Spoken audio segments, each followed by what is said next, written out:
मेरा ख्याल है कि शहबाज शरीफ साहब की हुकूमत जो है उसको पाकिस्तानी कौम के साथ सच बोलना चाहिए। और सच ये है कि पाकिस्तान पे जो इस वक्त गैर मुल्की कर्जों का बोझ बहुत बढ़ गया है, तो ये बोझ बढ़ाने में बहुत से जो हमारे करम फरमा हैं, जो कि हमारे मसीहा बन के अपने आप को उजागर करने की कोशिश करते हैं, उनका बड़ा किरदार है। तो आईएमएफ और वर्ल्ड बैंक का किरदार हमारे सामने है। आईएमएफ और वर्ल्ड बैंक ने जो हमें पाकिस्तान में सिर्फ कर्जे नहीं दिए, बल्कि इन्होंने हमें कभी मोहम्मद शुएब दिया, कभी शाहिद जावेद बरकी दिया, कभी शौकत अजीज दिया, कभी डॉक्टर महबूबुल हक दे दिया, कभी जनाब और इस तरह के मैं बहुत से नाम ले सकता हूं जो कि इंपोर्टेड फाइनेंस मिनिस्टर्स थे, imported governors of the state bank थे। तो ये जो इंपोर्टेड लोग हैं ये 50s 60s से चले आ रहे हैं और हमारी बर्बादी का बायस बन रहे हैं। तो ये लोग जो है ना, मैं तो कहता हूं कि आज के दौर में अगर कोई पाकिस्तान में टेक्नोक्रेट गवर्नमेंट की बात करता है, उसको पकड़ लेना चाहिए, उसको गिरफ्तार कर लेना चाहिए और उससे पूछना चाहिए कि मिस्टर शब्बर जैदी बताओ कि ये तुम जो टेक्नोक्रेट गवर्नमेंट की अनकॉन्स्टिट्यूशनल बात कर रहे हो, अनकॉन्स्टिट्यूशनल प्रपोजल पे बात कर रहे हो, ये आईन पाकिस्तान की खिलाफ वर्जी पे तुम उकसा रहे हो किसी को, तुम्हें बताओ ये वहां कहां पे ये बात हुई थी, उधर कौन कौन बैठा हुआ था, और जिन जिन लोगों ने शब्बर जैदी साहब से ये बात किया है उन लोगों को भी शामिल तफ्तीश करें, सबको ट्राई करें। Enough is enough. ये क्या मसला है कि आपके पास एक वाहिद कंसेंसस डॉक्यूमेंट 1973 का कॉन्स्टिट्यूशन है और कोई बंदा जो है जो कि एफबीआर के चेयरमैन के तौर पे कामयाबी से नहीं चल सका, वो हमें मशवरे दे रहा है कि जनाब मैं टेक्नोक्रेट गवर्नमेंट जो है ना वो उसका हिस्सा बनने वाला हूं और टेक्नोक्रेट गवर्नमेंट नहीं आएगी तो पाकिस्तान नहीं चलेगा। और भाई तुम्हारे अयूब खान के जमाने से इंपोर्ट करते रहे हैं टेक्नोक्रेट्स को, कभी वजीर खजाना इंपोर्ट किया, कभी स्टेट बैंक का गवर्नर इंपोर्ट किया, कुछ भी नहीं कर सके। आपने पाकिस्तान को बर्बाद किया है कि आप इनसे जो लेते हैं ना $1 अरब का कर्जा, तो वापस आप इनको कम से कम $2 से $2.5 अरब वापस करते हैं, और ये बाकी जो है ना उस पर पाकिस्तान की जो गरीब कौम है ये $1 अरब के इवेज इनको कम से कम $1.5 अरब का जो है सूद वो भी इनको अदा करती है। और जब फिर हमसे वो सूद अदा नहीं होता फिर हमें ये और शरायत में फंसा लेते हैं। तो ये जो है ना ये एक पुराने जमाने के जो साहूकार होते थे ना, जो गरीबों को लूटते थे, तो ये जो आलमी मालियाती इदारे हैं ये लूट मार का एक इंटरनेशनल नेटवर्क है।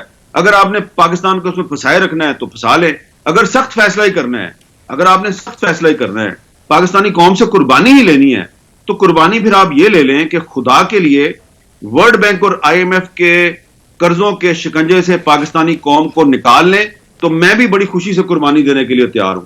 लेकिन अगर आपने कुर्बानी यह देनी है कि दोबारा हमें आपने इनके शिकंजे में फंसाना है, तो ऐसी कुर्बानी का क्या फायदा। आप कुर्बानी वो लें जिससे कि आपकी कौम जो है वो मुआशी तौर पे आजाद हो जाए, खुद मुख्तार हो जाए। लेकिन अगर आपने कुर्बानी लेके भी हमें आईएमएफ और वर्ल्ड बैंक के कर्जों में फंसाना है, तो फिर लानत है ऐसी। देखिए, पाकिस्तान तहरीके इंसाफ जो है उससे आप बाकी इशूज पे इख्तलाफ कर सकते हैं, लेकिन ये बात तो उनकी बिल्कुल ठीक है कि टेक्नोक्रेट्स की गवर्नमेंट नहीं आनी चाहिए। मुस्लिम लीग नून की जो लीडरशिप है उनमें से बहुत से लोगों से मैंने बात की है, वो भी इसके हक में नहीं है। पीपल्स पार्टी वाले भी इसके हक में नहीं है, जेयूआई वाले भी इसके हक में नहीं है। तो तमाम पॉलिटिकल पार्टीज जो हैं वो टेक्नोक्रेट्स की गवर्नमेंट के खिलाफ हैं। अब प्रॉब्लम क्या है? प्रॉब्लम यह है कि शब्बर जैदी साहब जो हैं, मैं उनको ज्यादा जानता नहीं हूं, लेकिन वो अगर कह रहे हैं जी कि टेक्नोक्रेट्स की गवर्नमेंट आएगी और वो मसले हल करेगी और वो जो आईएमएफ की जो कंडीशनैलिटीज हैं, जो शराइत हैं, उस पर सिर्फ एक टेक्नोक्रेट्स की गवर्नमेंट ही अमल कर सकती है, तो क्या बहुत जरूरी है आईएमएफ की शराइत पे अमल दरामद करना? इतना जरूरी है? ये इतना जरूरी तो नहीं है। अगर शब्बर जैदी साहब को टेक्नोक्रेट्स इतना ही पसंद है, तो एक टेक्नोक्रेट कराची में बैठी हुई है, बहुत वेल नोन इकोनॉमिस्ट हैं, डॉक्टर शाहिदा वजारत। उन्होंने आईएमएफ की पॉलिसीज के बारे में एक किताब लिखी है। शब्बर जैदी साहब को चाहिए वो किताब पढ़ें, शाहिदा वजारत साहिबा की। उन्होंने उसमें जो है ना मुतबादल पेश किया है कि आईएमएफ की शराइत पर अमल दरामद ना करके भी पाकिस्तान की इकोनॉमी जो है वो सर्वाइव कर सकती है। क्या वजह है कि पाकिस्तान में हमेशा जब भी टेक्नोक्रेट्स गवर्नमेंट या टेक्नोक्रेट्स की बात होती है, तो वही टेक्नोक्रेट्स लाए जाते हैं जिन्होंने या तो आईएमएफ में सर्व किया होता है, या उन्होंने वर्ल्ड बैंक में सर्व किया होता है, या इसी तरह के जो इंटरनेशनल मॉनेटरी ऑर्गेनाइजेशन हैं उसमें उन्होंने किया होता है काम। मैं कहां से शुरू करूं?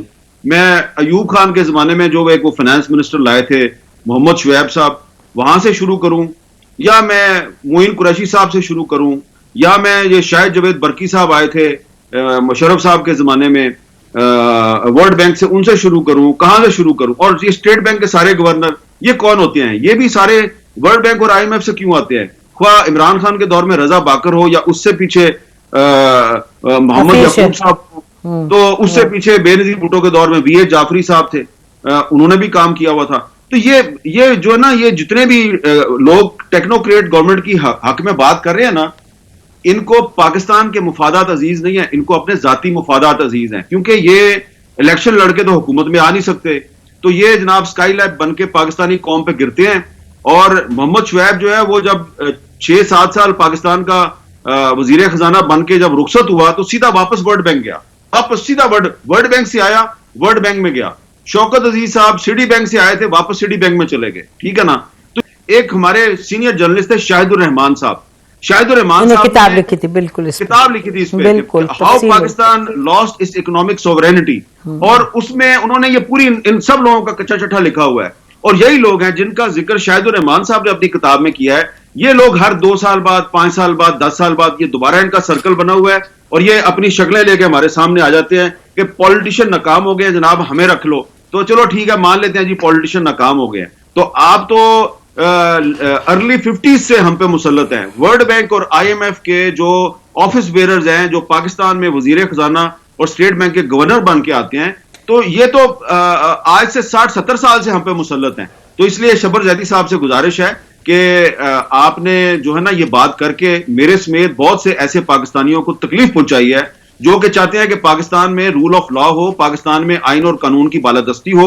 और अगर आपको ये 1973 का आइन इतना अच्छा नहीं लगता और आप समझते हैं कि आप ही तमाम मसाइल का हल हैं, तो बराए करम शाहिदा वजारत की किताब पढ़ लें। उन्होंने लिखा है कि आप लोग गलत कह रहे हैं जी। उन्होंने तो कहा था कि क्यों सियासतदानों को इस तरह मुसीबत, कोई लफ्ज इस्तेमाल किया था कि होती अगर बात करें इंटर्न गवर्नमेंट की। हमें ये आईएमएफ के हवाले से तो हम देख रहे हैं कि प्राइम मिनिस्टर साहब ने भी कहा है कि भाई ये हर सूरत हमने प्रोग्राम को पूरा करना है, ट्रांश उसकी हमें जरूरत है। तो ये जो कह रहे थे शबरदस्त साहब और जो टेक्नोक्रेट गवर्नमेंट को सपोर्ट करते हैं, वो कहते हैं जी सख्त फैसले ये नहीं गवर्नमेंट करेगी इक्तिसादी तौर पे, हमें लग रहा है कि करने वाली है, हमें लगता है ये तैयार है जो सख्त फैसले कीमतें बढ़ानी ये वो, क्योंकि पैसे तो इनको चाहिए आईएमएफ से, क्योंकि चाइना ने भी कहा है कि जब आईएमएफ देगा फिर हम देंगे, रोल ओवर करेंगे, सऊदी अरेबिया ने भी। तो आपको ये नहीं दिखाई दे रहा कि शहबाज शरीफ साहब की हुकूमत तैयार हो रही है, जो और सख्त फैसले करने की जरूरत है? नेशनल सिक्योरिटी कमेटी की मीटिंग इन्होंने फिर कल भी रख दी है, यानी कि 2 तारीख को फिर से मिल रहे हैं और इक्तिसादी सूरत हाल पर सुना है फैसले लेंगे। आप बताइए।